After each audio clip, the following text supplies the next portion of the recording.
Hello, everybody, and welcome back to 50 Shades of Tay. I'm Taylor Gonzalez, and my guest today has edited some of my favorite horror films in recent years, including Orphan First Kill and most recently Companion. I'm so excited to welcome Josh Ethier. Josh, how are you doing today? Very good, very good. How are you? Oh, good, thank you. Thank you so much for being here. I really appreciate it. And Absolutely. I was looking over your IMDb page and I was like, oh my God, I love so many of the movies that you have worked on. So I'm very excited to have you here with me today. Absolutely. I'm happy to be here. I love talking about movies. So we'll start with Companion, since that one is currently in theaters. I loved the film. I thought it was a perfect blend of horror and comedy, and there were lots of twists and turns in that film that I did not see coming. Last week, I spoke with Brett Bachman, who you edited Companion with. Would you mind talking a little bit about the collaboration process between the two of you when working on this film? Certainly, yeah. Brett was actually the first one on the film. He joined before production, and he was there through the initial bout of production, as well as the film getting shut down because of the SAG strikes, and then when they came back up. But when they came back up, he and his wife had discovered that they were pregnant, and they were going to have twins. So he needed someone to cover him for paternity. And Brett and I have been friends for a very long time. We both sort of run parallel in the sort of like genre editing circles. So instead of having any competition, it was like we should just be buddies. So we've been sharing like temp scores and talking about movies and go get beer, go get dinner. So he just thought of me when the opportunity came up, and I had already worked with the producers before, Boulder Light. I'd actually cut their first film, Contracted, like, oh my god, 12 years ago. So they knew me, and Brett was a fan. So I talked with Drew Hancock.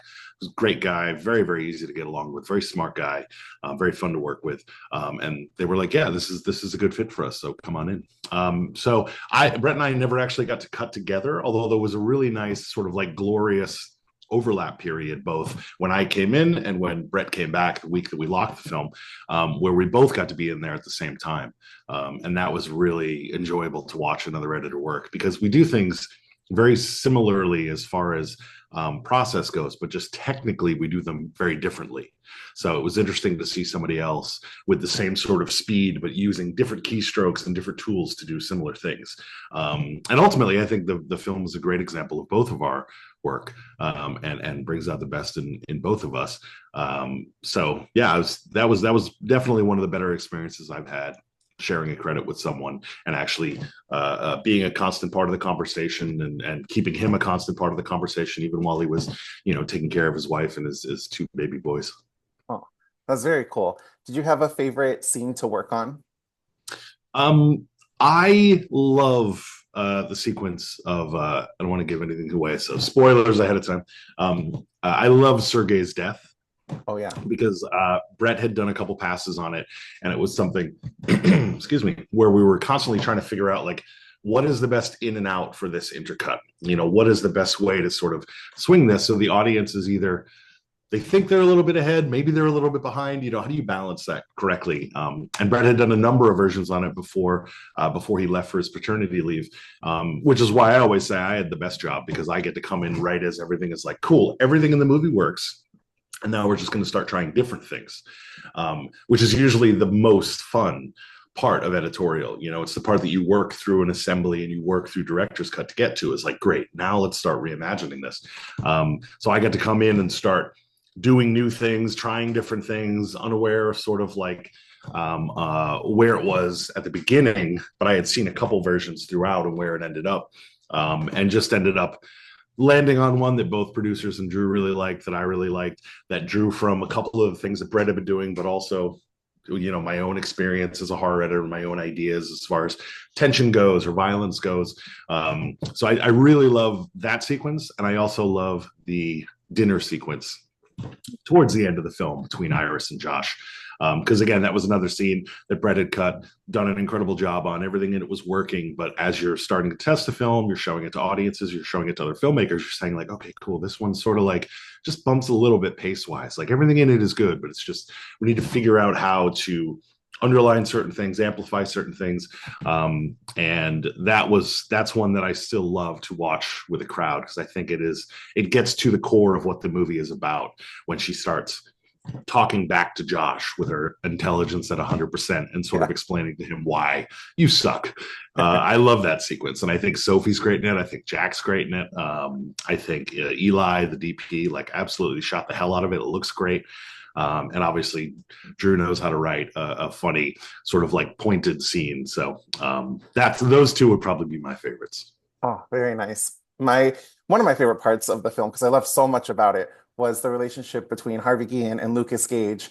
Can you talk a little bit about editing in those scenes where we're not given all the information up front and kind of just like how you trickle that information to the audience? Sure, yeah. I think the marketing really got ahead of everybody by revealing that Iris was in fact a sex bot with that line from Harvey in the trailer. You jailbroke your sex bot.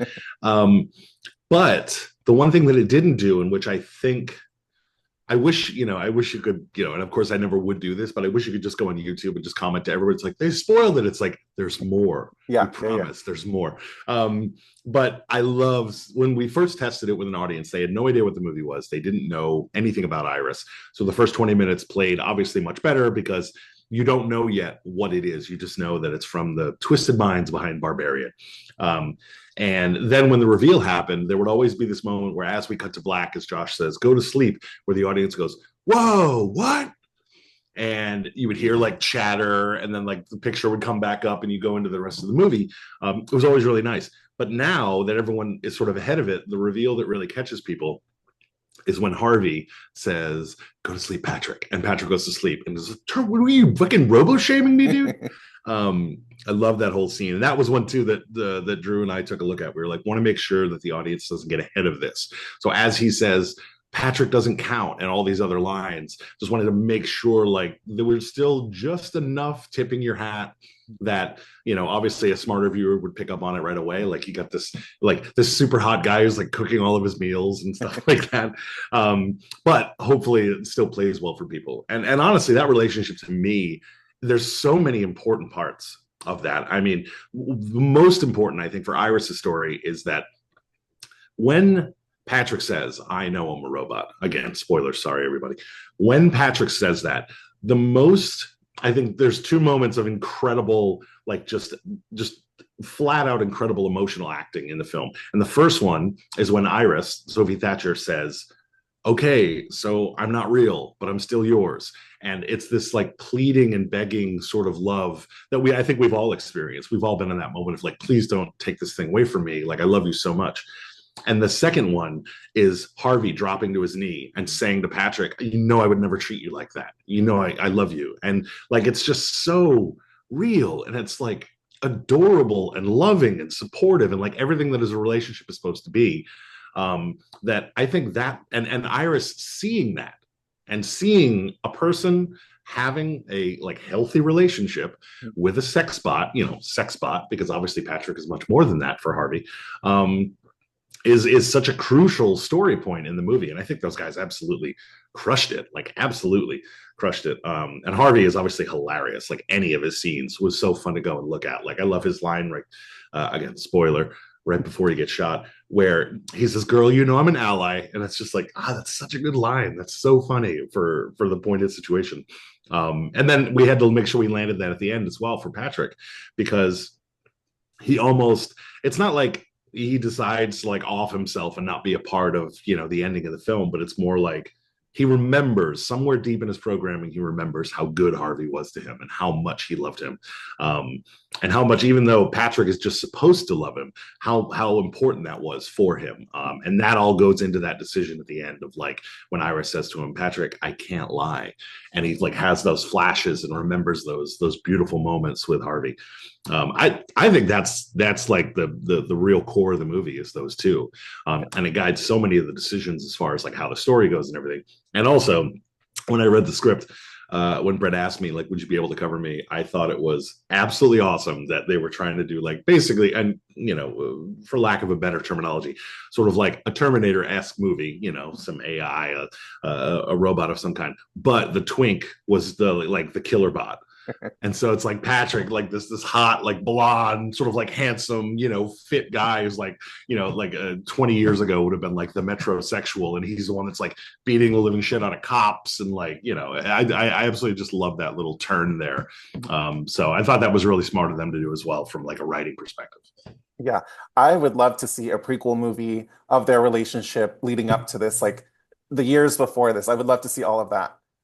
I had pitched a fun version where they sort of like, the sequel. And again, this is never ever going to happen, so don't worry. But like, it's Sophie sort of like living out her days, and Patrick shows back up because he is like something that they have access to, and it's like a whole army of Patricks. But yeah, I think their relationship, honestly, that would just be like a funny rom com. That wouldn't have to have any of the sci-fi or thriller elements because those guys are so good together. Yeah, no, totally, totally agree.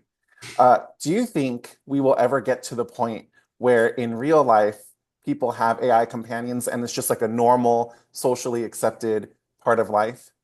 I mean, I think we already do. I ask Siri all the time, like, "What's the weather outside? Can you give me some directions? Can I do this?" But as far as like sex bots, but 100%, that'll be the first thing. That'll be the first thing the humans do when they get any sort of technology. Is like, well, how can I fuck it? That's what I want to do as a human being.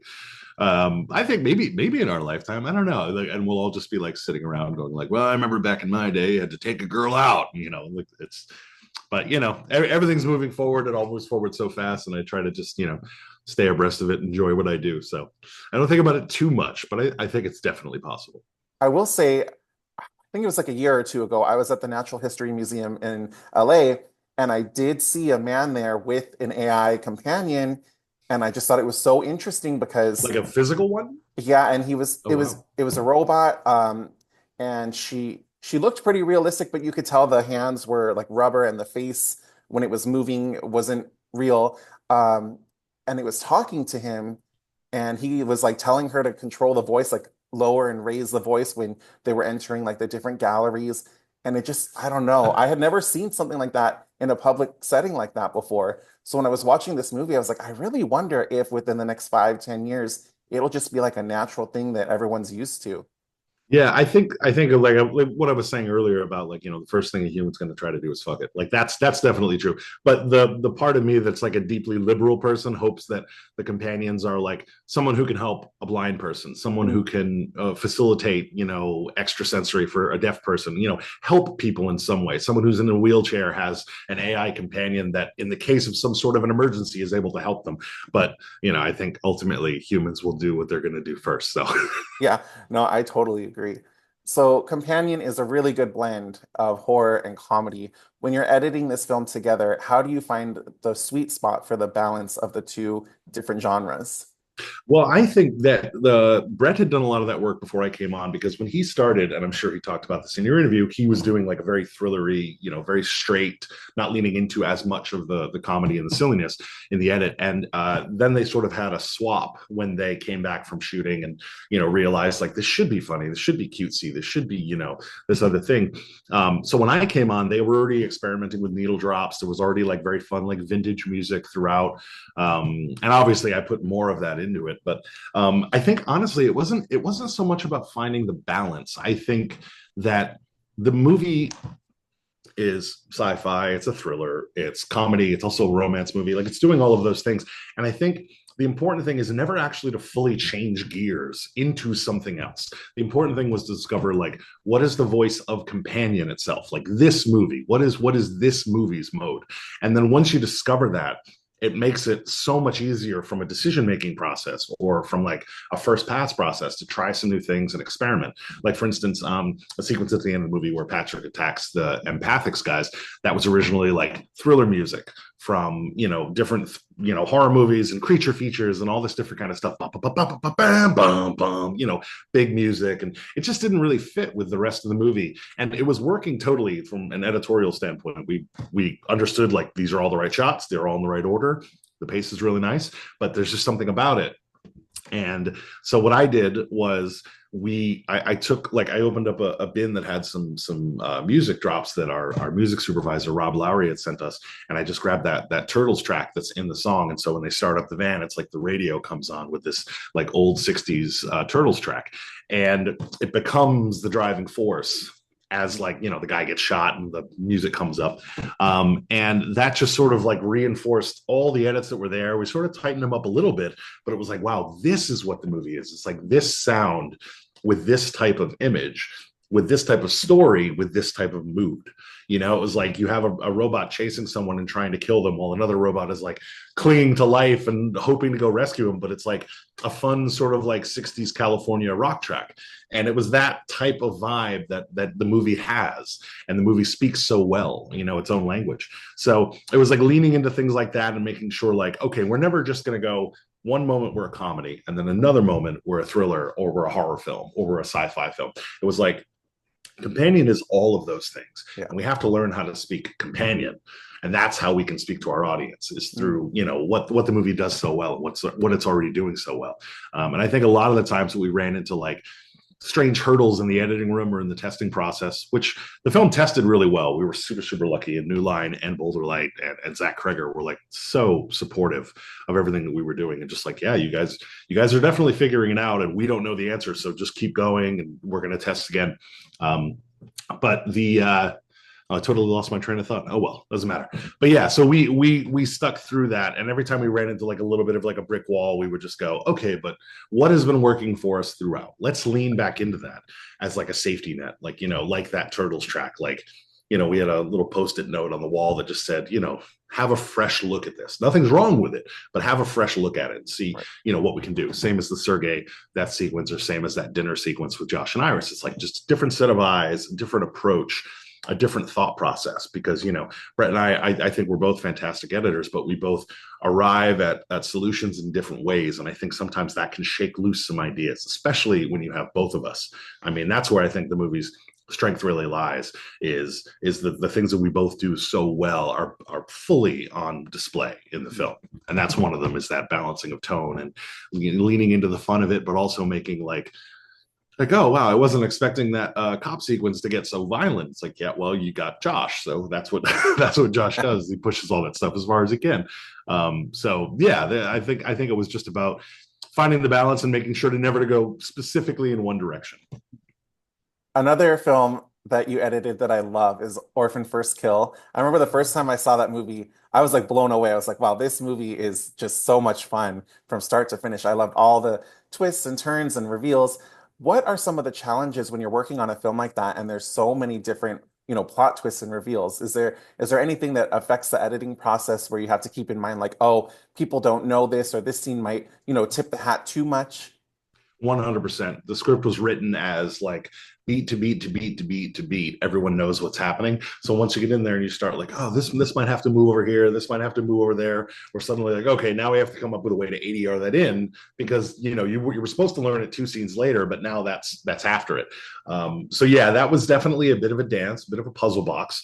But the producers on that one were great. The director, William Brent Bell, was great. I got into a lot of, and I love him, so this is with all love, but I got into a lot of arguments with the writer, David Cogsall, because he was very passionate about his script, obviously, as he should be. And I was very passionate about my edit, as I should be. So the two of us would frequently like butt heads for the best, for the best. I think the movie is better because of it. And as a result, I think we definitely hammered out like a nice straight ahead storyline. We also all agreed. And the thing that I really loved about that movie when I first read it, and the thing that I kept in mind while I was cutting it, was that I really loved the idea of it being almost like like a very trashy soap opera between Julia Stiles and Isabel Furman, like the way that they're just like playing, like after the twist and the reveal happens, they're just really just like pranking each other, like a Jackass movie or Yeah. something. And I really loved that back and forth and leaning into how silly that was and how ridiculous that was, and then taking those moments of violence or those scare moments and going like really over the top to lean into this almost like telenovela style orphan movie, because the first one is so great and the first one is so serious, and the first one lives off of that twist reveal, but you would never be able to have that level of a twist reveal again in the Orphan franchise. You would always have to bow down to that original and go, okay, well, we can't do that. How do we subvert it in some way? How do we do it in some way?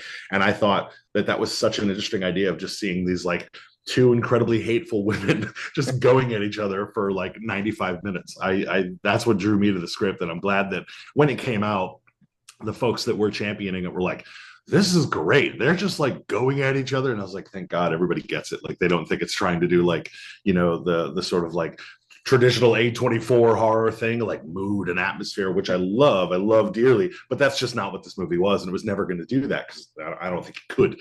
But the thing they could do very well was like, has like Ross of Sutherland as a hot dad with two women like battling over his affections. So yeah, that was definitely something we always wanted to keep in mind is like we don't want the audience to get ahead of us, but we also don't want to get so far ahead of them that they sort of check out and they're not interested. So there was definitely a lot left on the cutting room floor that might have been a little too overt or a little bit too vague, and so we had to solve it in some other way. But that was definitely on like the absolute top of our minds because we also cut that film during COVID, so we weren't able to do testing. We were able to do small bits of testing, like small groups of people watching it, but we weren't able to have the experience that Companion had, say, taking it to like the Burbank 16 and showing it to 350 people and getting test scores and all sorts of metrics and metadata back. So we tried to do as good as we could. And they're doing another one, right? Yeah, I am so excited. I can't wait. I've read it. It's fantastic, and Ooh, it's a beautiful continuation of sort of the tone of the second one. I won't say anything else, but it's really really cool. And Cogs is back, so I expect that we'll probably have a lot of arguments again. I love that guy.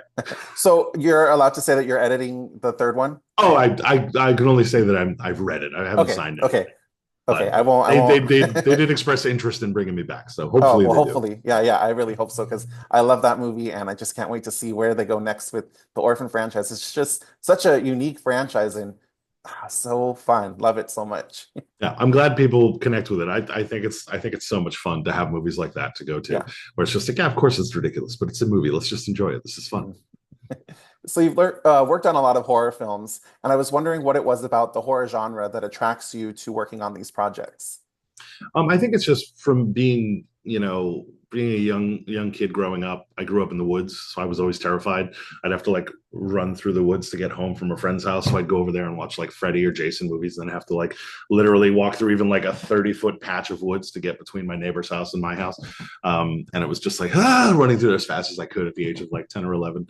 And then when I was a teenager, I became friends with Joe Begas, who's still a good friend of mine. We've made a number of films together, half a dozen now.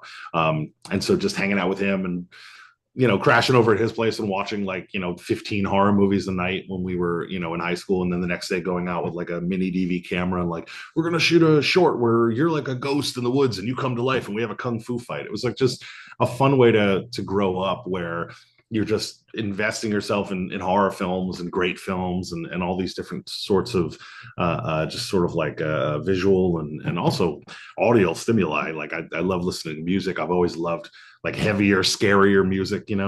So that obviously blends perfectly into horror films. My dad was a big horror film junkie, so I used to like peek into the living room and when I was supposed to be asleep, like, and watch like Chud on VHS. But yeah, I think horror is it's almost like, it bothers me when people see it as a stepping stone, because I do think it's a place where you could live and you could have a great career. Yeah. I've enjoyed working with a lot of great filmmakers, across the spectrum, from, big brash, loud guys like Joe Begas, and very quiet, weird guys like Oz Perkins, and, William Brent Bell with Orphan, or Drew Hancock and Companion. Like, these are all very, very, very different folks. I got to cut for St. Vincent and Karen Kusama, like all these like incredible people that run the spectrum of personalities, and they're all working in the horror genre because it's a very appealing place to work. It's just an interesting place to tell stories, and you could be scary, or you could be thrilling, or you could just be fun and goofy, which some horror movies are. And it's all applicable, and fans are also great. Like, horror fans are just like wonderful people who want to talk about stuff. They want to buy t-shirts, they want to follow you on Instagram. Like, they're just so active, and they really love what they love, and they support a lot of different projects and a lot of different artists.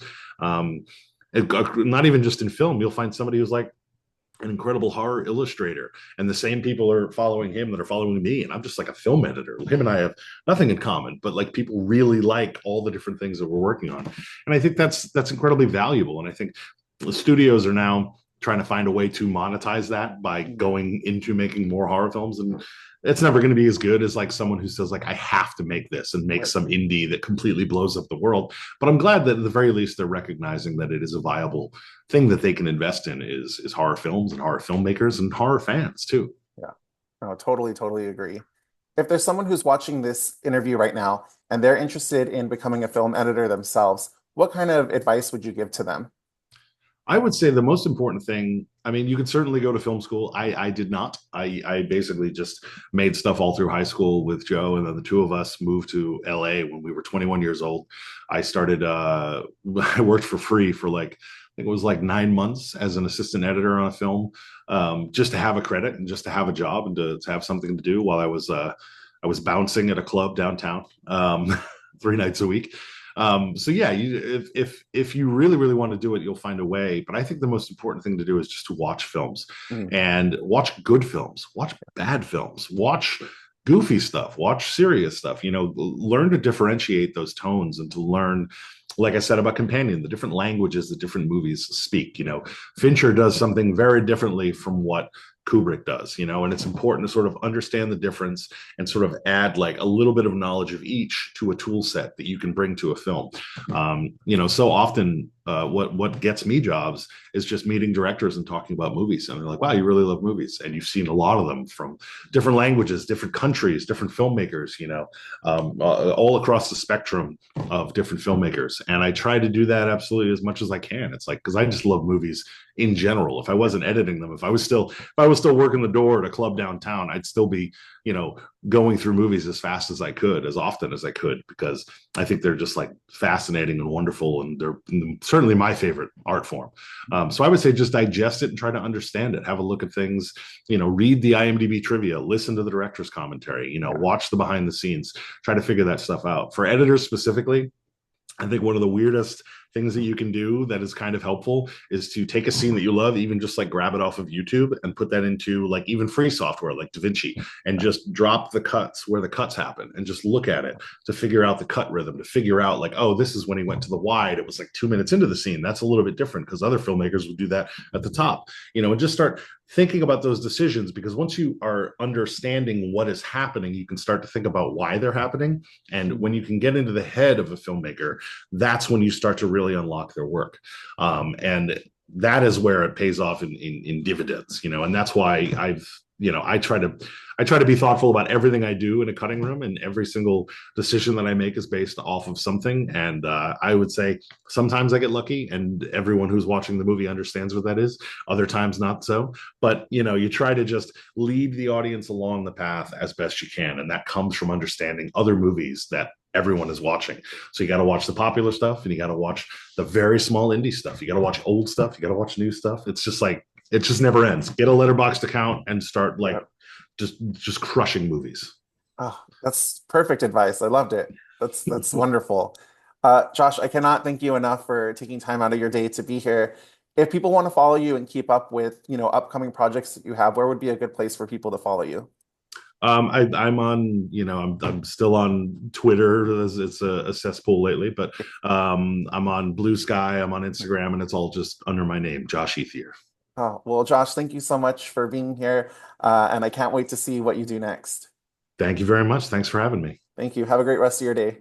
You too. Bye.